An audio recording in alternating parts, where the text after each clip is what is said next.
Mas agora a gente vai falar sobre o Senado, que votou, na verdade, pela derrubada em sessão conjunta, nesta quinta-feira, dia 14, do veto integral do presidente Luiz Inácio Lula da Silva, do PT, ao texto que renova até 2027 a desoneração da folha de pagamento de 17 setores da economia intensivos em mão de obra.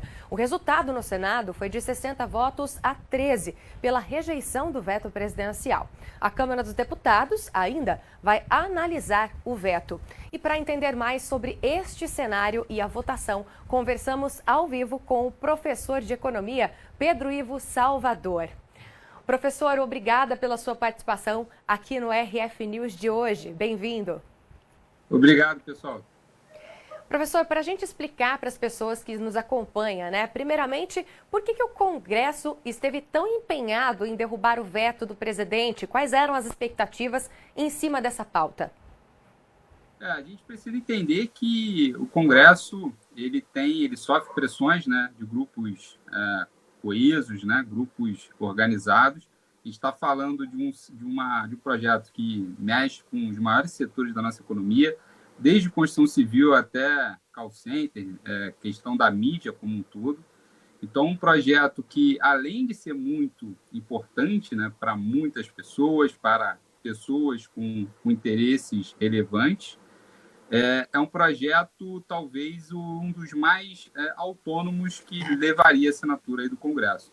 Então, me parece que, nesse sentido, o Congresso, com certeza, já estaria se preparando para uma possível chamada ao veto, caso fosse necessário. E agora, como que fica o cenário, professor? Os empresários, então, eles podem ficar mais tranquilos? Então, esse é um bom ponto. Quando a gente fala em empresários, a gente está falando de que empresários? Infelizmente, a nossa economia ela ainda não tracionou como deveria. A gente teria uma expectativa de crescer um pouco acima de 3% esse ano, mas a nossa necessidade de crescimento é muito maior. A gente vem de uma década aí mais do que perdida, crescendo uma média de menos de 1%.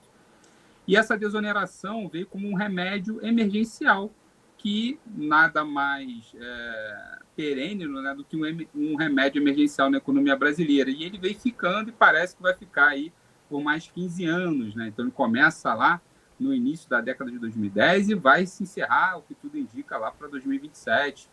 Então, a gente precisa entender quais são os empresários que conseguirão ficar mais tranquilos, dado que ainda também não tem aí um trâmite indefinitivo dessa matéria.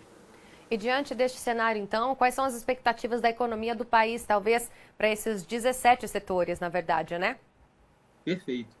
Isso é muito bom, Os setores englobam principalmente o setor de serviços e alguma coisa do setor industrial, quando a gente coloca ali alguma coisa de indústria de base, alguma coisa de indústria de transformação, construção civil, etc. E o nosso setor de serviços, que é o setor que mais emprega, que tem uma correlação muito forte com o PIB, é um setor que nesse ano andou pouco. O principal setor de crescimento em 2023 foi o setor do agro, e o principal setor que deu uma surpresa positiva, a gente precisa lembrar que as expectativas de crescimento eram baixas no início do ano, foi o setor industrial, que ainda claudica na nossa economia. Então, me parece que quando a gente fica discutindo uma política setorial, uma política específica, como a gente está tratando aqui, a gente acaba esquecendo que a gente, na verdade, deveria buscar uma isonomia, como predica a Constituição. Então, tratar todos os setores iguais, sem buscar distinção, para que aquele setor que tem uma vocação, que seja mais competitivo, de fato, floresça. O que está acontecendo é que, como a gente protege esses setores já há quase uma década, são os mesmos setores que, de fato, continuam a se tornar cada vez mais relevantes.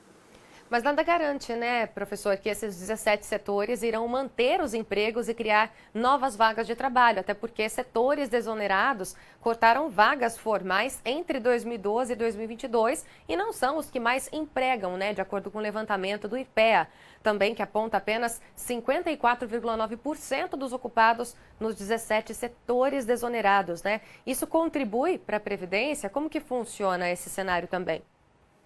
Perfeita a sua colocação. De fato, nada garante.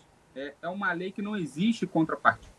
A gente cria uma brecha constitucional, cria aí o que a gente chama aí de um espaço fiscal de disputa, e esse espaço fiscal não exige nenhum contraponto, como você bem frisou. Ao não exigir contraponto, a gente não tem uma expectativa de continuação de geração de empregos e principalmente de crescimento puxado por esses setores.